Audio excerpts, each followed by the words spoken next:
we'll build a sweet little nest somewhere in the west, and let the rest of the world go by. That is the 1982 view of Simplot Hill with, of course, that is Willie Nelson in the background as well. And the Simplot house, which at the time was just 3 years old when that video was taken.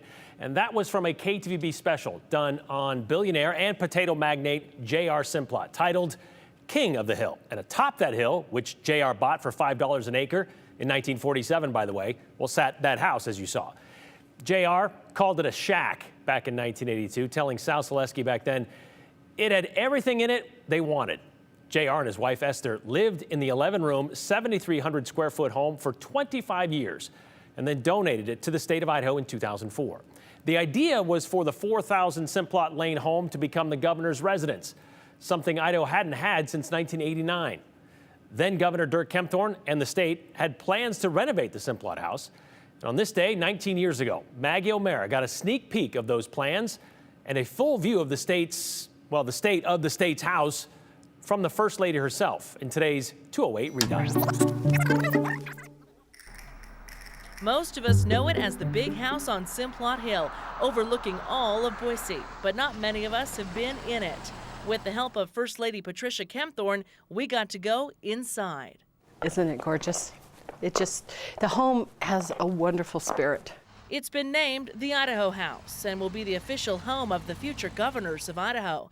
Walking up the grand staircase, you can see the home's best feature, the incredible view. So here is the view. It's spectacular. When I first came up, it is breathtaking and couldn't describe it. This is Idaho. This is everything from the mountains to the desert, the water, the rivers out there. This is who we are. It's gorgeous. I've never seen anything like it. To be able to just get that sort of that feeling.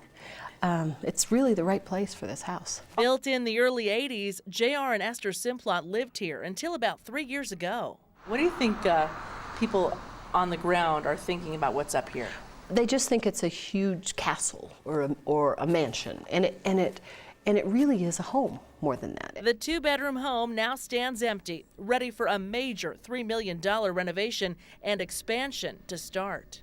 We're going to reconfigure it for the next 100 years. The plans have already been drawn up. Patricia gave us a sneak peek. There will be a master suite and 3 other bedrooms, plus then a private suite so that you can have dignitaries. If the president comes back to Idaho, a place where you know there's security, you know that they could stay here. The private family quarters will be located on the 2nd floor. The main floor will have a grand hall for special functions, leading to a huge terrace overlooking all of Boise. So that you can open up doors and extend it all out. Beautiful. There will be a full-service catering kitchen so that future governors will be able to host up to 200 people. Also on the 1st floor, a formal dining room and library for smaller gatherings. I mean, what a magnificent place to invite people from all over the state to come.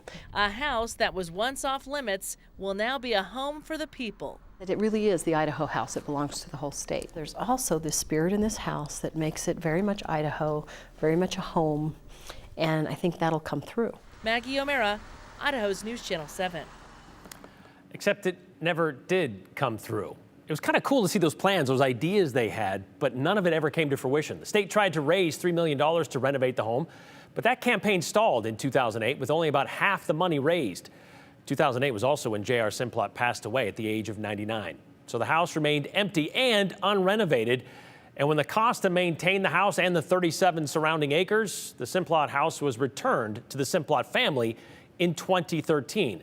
Then 3 years later, citing that cost of maintaining an empty home, and because nobody from the Simplot family wanted to live there, they tore it down in January of 2016. The property is still owned by the Simplot Family Foundation. While the house is no longer there, the 150-foot flagpole is, with the 30 by 50-foot American flag still flying. One you could probably see from miles away. You can. And because Simplot Hill has been a go-to spot for sledding over the years, as you see here, well, earlier this year, the Simplot Family Foundation announced it wants to build a 200-acre public park on that spot. And it will be called Jack's Park, after JR's other nickname. And it will include a new trail, or many new trails, a tractor museum, picnic areas, water features, and eventually a hilltop pavilion with panoramic views. It's a 4-phase plan, they say, that's expected to take about 10 to 15 years to complete.